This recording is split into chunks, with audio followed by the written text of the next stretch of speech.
nous allons parler du sport et de l'autisme. Le sport est essentiel au développement des personnes atteintes d'autisme. Cependant, quelle activité choisir? Comment mettre en place cette activité sportive? Et quel club propose d'accueillir des personnes avec autisme? Madame Célia Lavielle, représentante du comité départemental Sport Adapté de la Drôme et de l'Ardèche, sous la présidence de M. Jean-Marc Treul, a pour mission de développer les activités physiques et sportives en loisirs ou en compétition pour les personnes en situation de déficience intellectuelle, atteintes de troubles psychiques ou de troubles du comportement sur le territoire drômois et ardéchois. Elle va vous apporter les réponses à toutes ces questions. Je lui laisse la parole. Merci beaucoup. Merci à l'association Agir pour l'autisme de nous avoir permis de venir aujourd'hui pour vous présenter notre mouvement sportif, mais surtout en espérant pouvoir vous donner des solutions, des réponses à des questions auxquelles vous pouvez vous poser. Donc aujourd'hui, un sport et autisme, est-ce possible? Dans un premier temps, sur une généralité, la sédentarité est un fléau qu'il faut combattre au profit du bien-être physique et psychique. L'évolution de notre société vers une plus grande sédentarité est une tendance plus marquée chez les personnes en situation de handicap.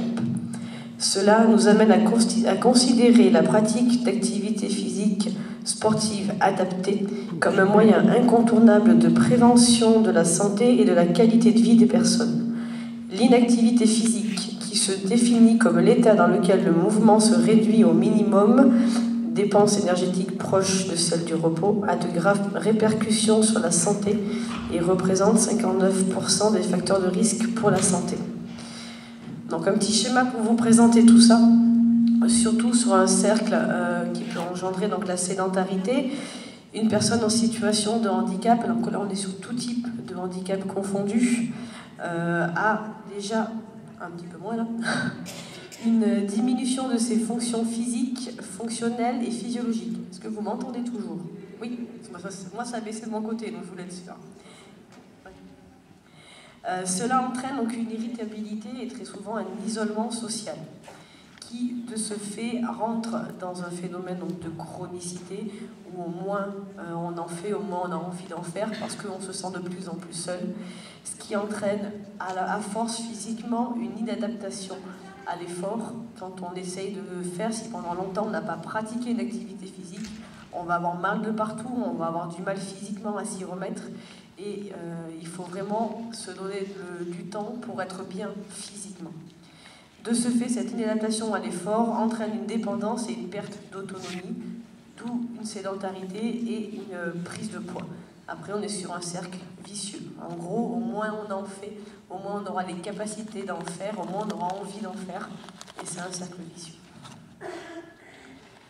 La question, quel est l'intérêt des activités physiques et sportives adaptées pour le bien-être des personnes présentant des troubles du spectre autistique? Donc c'est la question à laquelle on va répondre. Dans un premier temps, les activités physiques et sportives adaptées ont des effets bénéfiques, essentiellement donc à deux conditions. Si on a une pratique qui est régulière, en quantité et en qualité suffisante, raisonnable et raisonnée. Si on fait du sport une fois par mois, ça peut ne pas être forcément suffisant. Maintenant, faire du sport tous les jours, à 3 heures par jour, on rentre dans un excès qui, du coup, après, peut faire effondrer le projet.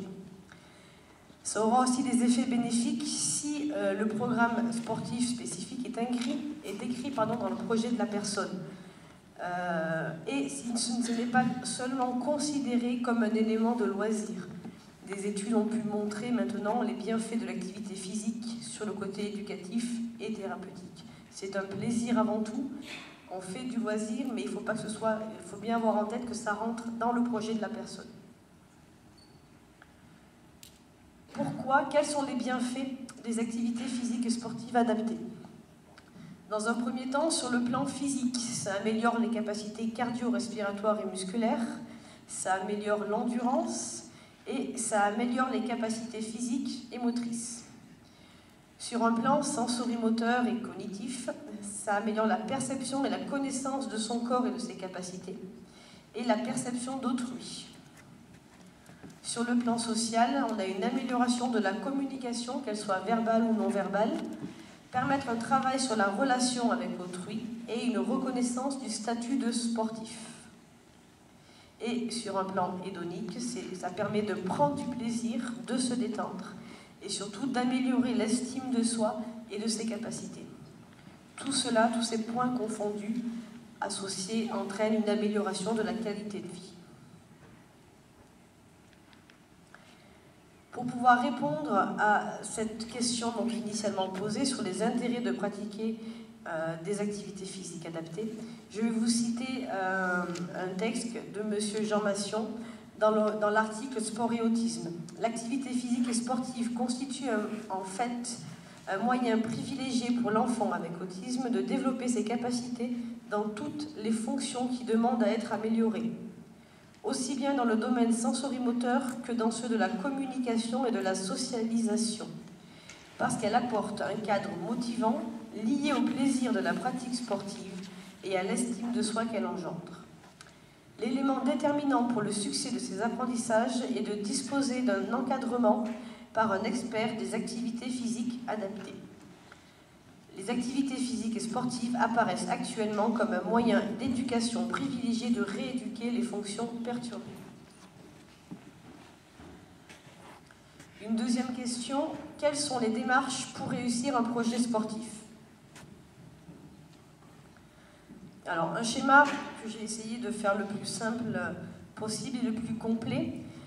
On voit donc la personne qui est au milieu, donc une personne qui a des troubles du spectre autistique. Donc on veut écrire ce projet sportif. Il faut bien que ce projet sportif fasse partie de son projet de vie.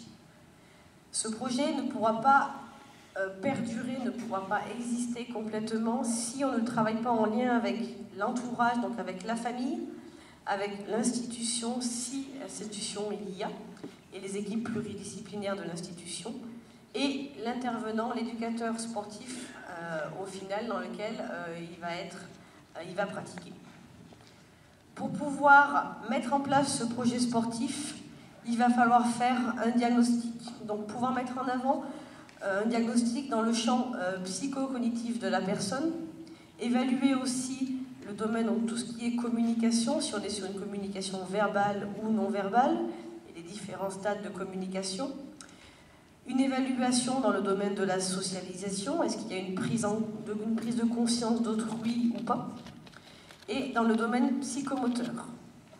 Ces évaluations vont permettre de mettre en avant ses capacités, sur la capacité à attendre, à comprendre des consignes, à accepter des règles, à des capacités à interagir avec les autres, sur la rapidité d'action, la présence des sensibilités, des peurs importantes, la présence de certains problèmes de comportement et des capacités motrices de manière générale. Une fois qu'on aura fait cette évaluation, donc en lien avec les différents acteurs, le sportif, le futur sportif, la famille, le secteur qui peut l'entourer, médical, paramédical, éducatif et sportif, on va pouvoir mettre en avant, faire des choix dans une activité sportive. Et de là, on va pouvoir monter un projet sportif en mettant des phases d'essai, de découverte, un suivi de l'activité pour aller plus loin vers la réussite du projet. Pour pouvoir choisir une activité sportive, il faut pour cela connaître les différentes grandes familles de sports qui peuvent exister. Là, je vais vous présenter 3 types de familles qui vont englober beaucoup de sports avec des constats qui ont pu être faits. Sur les sports individuels, donc là nous avons pour exemple l'escalade, la gym, la natation, la danse, l'équitation, les arts du cirque. On a pu constater sur de nombreuses études que ce sont les pratiques qui sont le plus pratiquées, ce sont les disciplines les plus pratiquées par les personnes qui ont des troubles du spectre autistique. Les objectifs principaux de ces disciplines vont être le développement psychomoteur important, le développement des capacités sensorimotrices, des repères spatio-temporels, un développement progressif des compétences sociales, une amélioration de l'autonomie et de l'estime de soi. Ces sports individuels vont avoir des points forts, comme ils vont demander peu de sollicitations relationnelles et de communication. Si la personne a du mal à prendre conscience de l'autre, c'est une première étape qui peut être importante, parce que l'autre, il est à côté, mais il n'y a pas forcément, sur l'athlétisme, on va courir ensemble, mais on ne va pas avoir de confrontation directe. Et petit à petit, on va appréhender l'autre, on va prendre conscience qu'il y a quelqu'un à côté de nous qui fait comme nous. Il peut être une des premières étapes. Ces sports individuels ne nécessitent pas la lecture des intentions motrices des autres. Par exemple, intention motrice, on est par exemple sur du foot ou sur du sport co.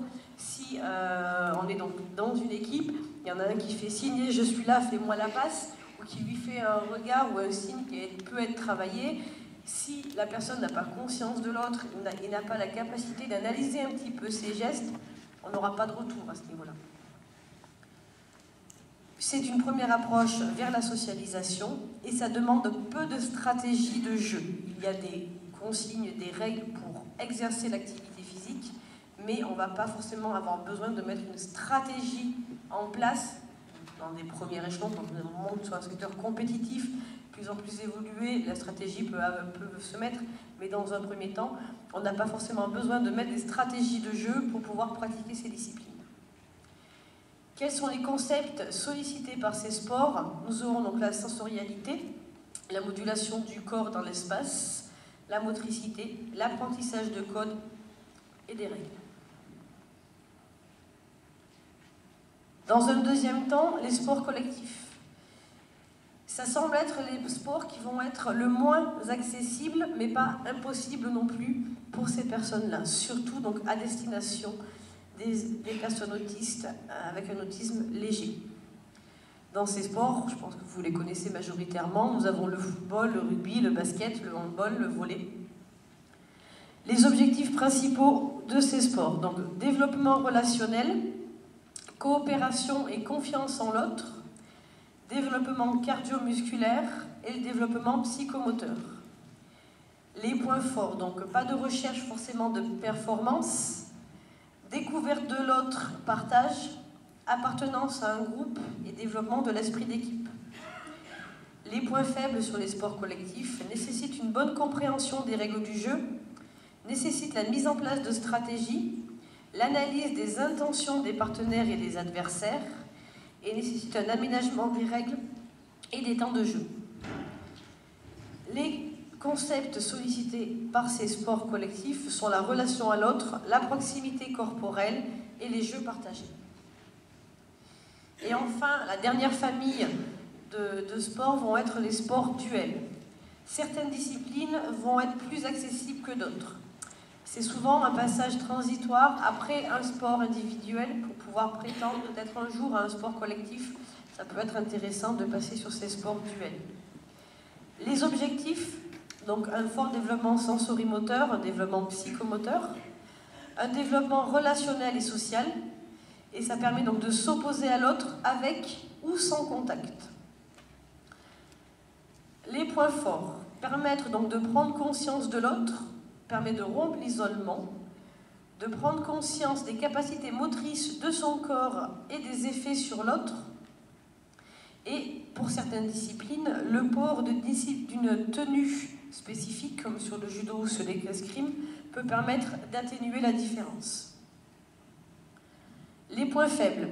Certains, donc plus sur les sports de raquettes, qui peuvent être plus difficiles de par la rapidité d'action et une demande d'analyse du jeu, et la coordination oculo-manuelle.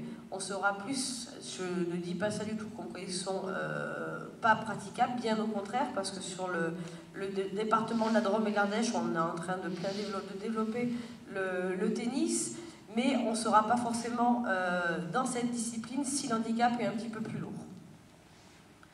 Les concepts sollicités par ce sport, la conscience de l'autre, la conscience de ses propres mouvements et ceux d'autrui, et une motricité générale.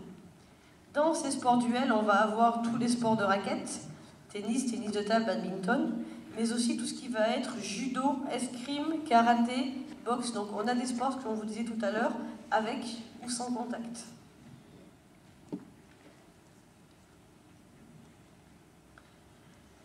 Le projet en action. Donc une fois qu'on a pu définir, faire le diagnostic, On a pu réfléchir un petit peu aux différents sports, aux objectifs qui mettent en avant et celui qui correspond le mieux à la personne. On a choisi un sport. Donc de là, on va rechercher un club adapté au projet sportif de la personne, qui a la volonté de l'accueillir et de pouvoir créer un projet adapté à cette personne. On va présenter les capacités et les spécificités du sportif à l'entraîneur. L'idée, c'est pas de présenter, parce que l'enfant ou l'adulte arrive, bonjour mon enfant veut faire du sport, oui on l'accueille, merci, au revoir, voilà, on revient chercher 1h30 après. L'idée, c'est de pouvoir échanger en amont, avant la première séance, sur qu'est-ce que la personne est capable de faire, qu'est-ce qui peut le mettre en difficulté, qu'est-ce qui peut éventuellement le parasiter ou le perturber, et qu'est-ce qu'il aime surtout pour pouvoir faire en sorte que la première séance se passe bien pour que les suivantes se déroulent aussi bien. Par la suite, on va faire aussi une présentation des particularités des sportifs aux adhérents du club. Si on veut on est sur un club en intégration, si on veut que l'intégration puisse se passer au mieux, il ne faut pas cacher non plus la différence aux autres, sans non plus tout dévoiler, toujours avec l'accord de la famille, mais préciser un petit peu quelles peuvent être les spécificités du jeune ou des jeunes qui vont être accueillis, pour que les jeunes ou les adultes qui seront sur la même séance puissent intégrer au mieux cette personne.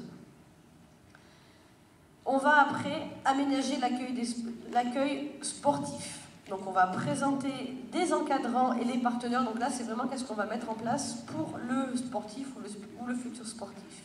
On va lui présenter les encadrants et les partenaires de jeu. On va penser vraiment à présenter l'espace dans lequel il va évoluer. On va participer donc peut-être à une première séance d'essai en tant que spectateur, voir un petit peu comment ça se passe, quels sont les différents temps qui sont mis en place, que ce soit l'échauffement, le corps de séance, des jeux un petit peu plus ludiques. On va éliminer, si possible, tous les éléments perturbateurs. Voilà, s'il y a des bruits de fond qui peuvent être éliminés, on va essayer de les éliminer ou de les estomper. On va éventuellement ranger le matériel qui a eu lieu pour le cours d'avant, qui peut éventuellement perturber certains des sportifs.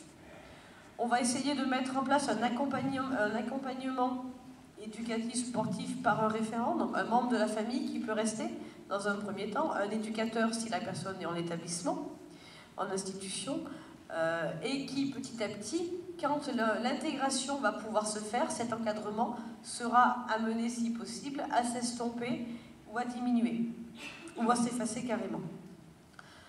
On va chercher à mettre en place un rituel dans l'organisation de la séance. Pourquoi pas, voilà, sur un échauffement, avoir toujours une trame assez similaire, assez régulière d'une séance à l'autre, pour que le sportif puisse avoir un repère et rentrer correctement dans l'activité.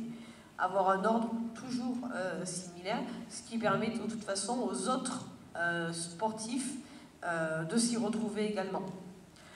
On va fixer des règles qui vont être claires et immuables. On va donner des consignes simples et claires.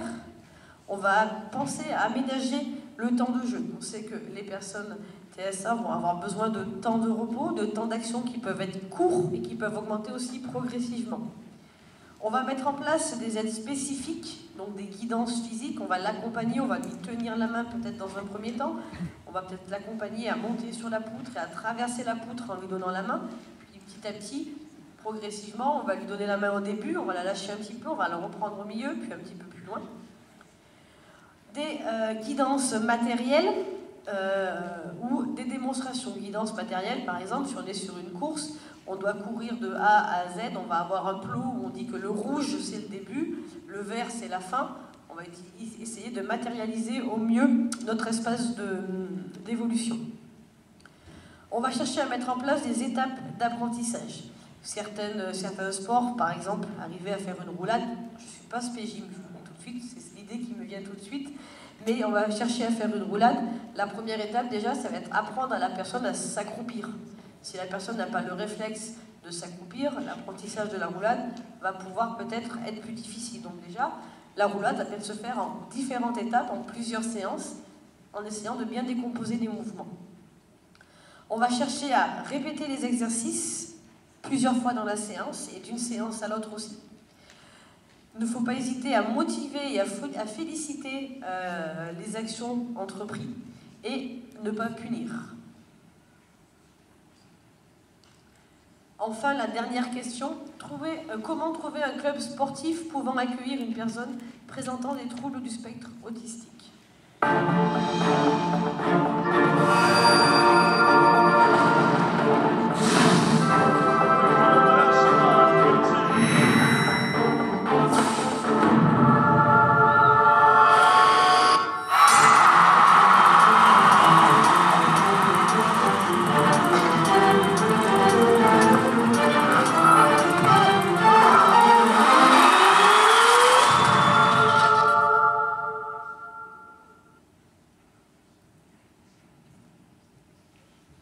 Je suis désolée, je ne vous l'ai pas annoncé, il me semblait qu'il y avait une petite diapo avant, donc c'est arrivé un petit peu direct. Donc là, je vais vous présenter notre mouvement fédéral qui va vous permettre de comprendre qui est la Fédération française du sport adapté.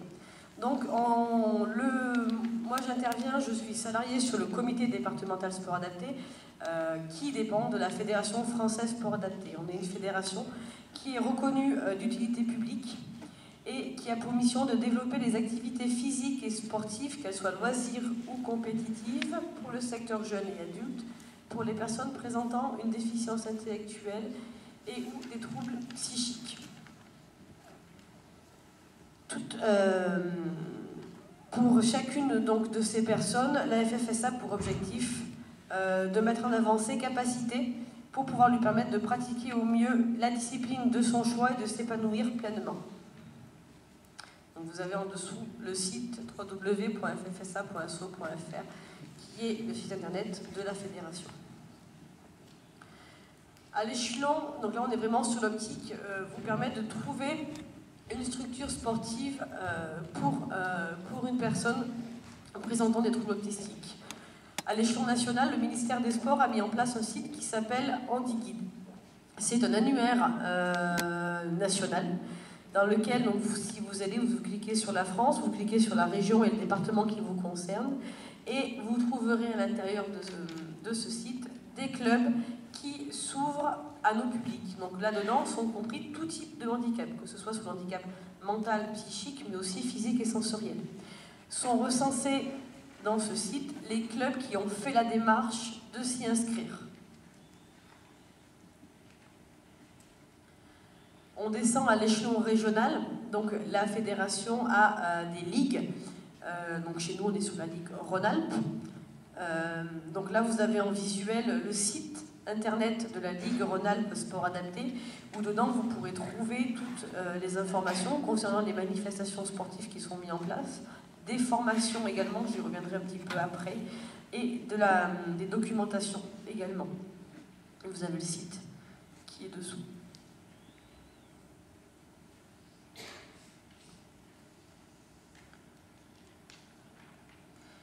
En région Rhône-Alpes, il y a un site internet qui a été fait sur le même principe qu'HandiGuide, mais là vraiment ciblé région Rhône-Alpes, et a été fait en partenariat avec nos collègues d'Handisport.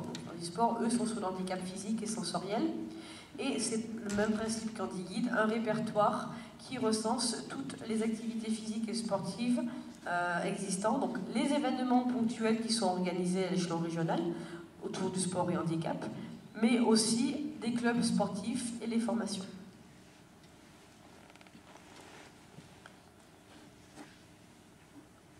Enfin, donc là c'est l'échelon qui nous concerne directement, pour lequel je suis ici aujourd'hui. À l'échelon Drôme-Ardèche, donc vous avez le comité départemental sport adapté Drôme-Ardèche. Donc vous voyez, on a le même visuel que le site de la Ligue. C'est volontaire pour développer sur le plan de communication, pour pouvoir avoir une unité. Sur notre site, vous pourrez trouver toutes les informations sur les clubs affiliés sport adapté, donc qui ouvrent leurs portes à nos publics. Le calendrier, donc avec les offres sportives des manifestations qu'on met en place, les plans de formation, les différentes photos des rencontres qui ont été organisées. Qui on est au niveau donc, du CDSA, donc c'est notre abréviation, Drôme-Ardèche. On est l'organe déconcentré de la FFSA, donc à l'échelon bidépartemental. On a à ce jour 15 associations, sections affiliées sport adapté. Dans ces 15 associations, nous avons des associations qui fonctionnent au sein d'une structure de l'établissement spécialisé. Nous avons des associations sportives type club sportif sport adapté qui proposent des disciplines à des créneaux définis. Et nous avons des sections sport adapté. Les sections sport adapté sont des clubs ordinaires, des clubs du milieu ordinaire qui souhaitent ouvrir leurs portes et souhaitent s'affilier à la FFSA et de ce fait ont la double affiliation et mettent en place un créneau spécifique sur la discipline. Et après, donc là on n'est plus dans le champ du milieu fédéral, mais on a nous ce qu'on appelle des clubs partenaires, ça va être des clubs du milieu ordinaire qui ouvrent leurs portes à nos sportifs, mais qui n'ont pas d'affiliation sport adapté. On travaille, nous, étroitement avec ces clubs dans l'objectif de pouvoir offrir une offre sportive la plus large possible à notre public sur le territoire de la Drôme et de l'Ardèche. À ce jour, on a plus de 700 licenciés, donc on fonctionne avec des licences. Les licences peuvent être annuelles, compétitives ou loisirs. La licence compétitive donne droit aussi à la participation des rencontres loisirs. La licence loisir ne donne, elle, pas le droit de participer aux rencontres compétitives. Et après, on a des passes à la journée, qui sont sur des rencontres loisirs. On propose, à l'échelon départemental, à ce jour, 30 rencontres sportives sur le secteur adulte, sur le secteur jeune. Donc le secteur jeune, c'est essentiellement des rencontres qui ont lieu le mercredi, avec des rencontres compétitives et loisirs. Des calendriers week-end également, pareil sur le même principe, loisirs, compétition. Et dernièrement, la mise en place d'un calendrier ciblé sport-santé, avec des rencontres en semaine à destination des personnes qui vont être plus lourdement handicapées de niveau foyer de vie, masse et femmes. On travaille étroitement donc, avec les partenaires territoriaux et les associations gestionnaires. On a travaillé étroit avec le monde sportif, que ce soit les comités et clubs sportifs, pour essayer d'organiser, nous, des rencontres de qualité, mais également de pouvoir permettre une intégration et une ouverture des clubs ordinaires au sport et handicap et au sport adapté. On met en place donc, des formations fédérales par la Ligue, en lien avec la Ligue Sport Adapté. C'est la Ligue qui dispense ces formations. On a des formations qui sont à destination des brevets d'État, des DE, qui sont qualifiantes, qui s'appellent les AQSA, attestation de qualification sport adapté. Ces formations sont qualifiantes pour les professionnels, mais ouvertes aussi à tous, que ce soit des éducateurs, des adhérents, des dirigeants de clubs, des entraîneurs d'un niveau inférieur à celui des diplômés d'État, ce qui permet de leur donner des billes supplémentaires pour pouvoir accueillir au mieux nos sportifs au sein de leur club.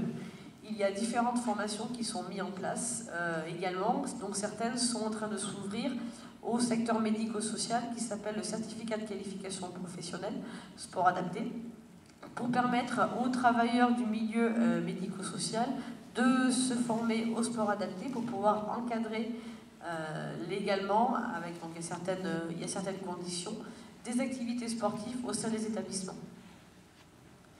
Et au niveau du comité, donc 2 salariés, donc moi-même qui suis conseillère technique fédérale, et Nicolas qui est agent de développement, qui organise les calendriers et fait également de la prestation de services au sein des clubs et des établissements.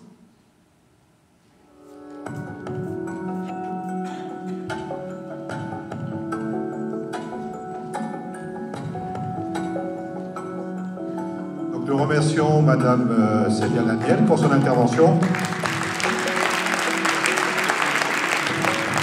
Merci à l'association Sport Adapté 2607 pour la participation au congrès. Vous pourrez retrouver Madame Laniel sur son stand dans la salle des forums. Elle est présente toute la journée. Et maintenant, nous vous invitons à rejoindre le hall pour l'inauguration du congrès. Merci à vous.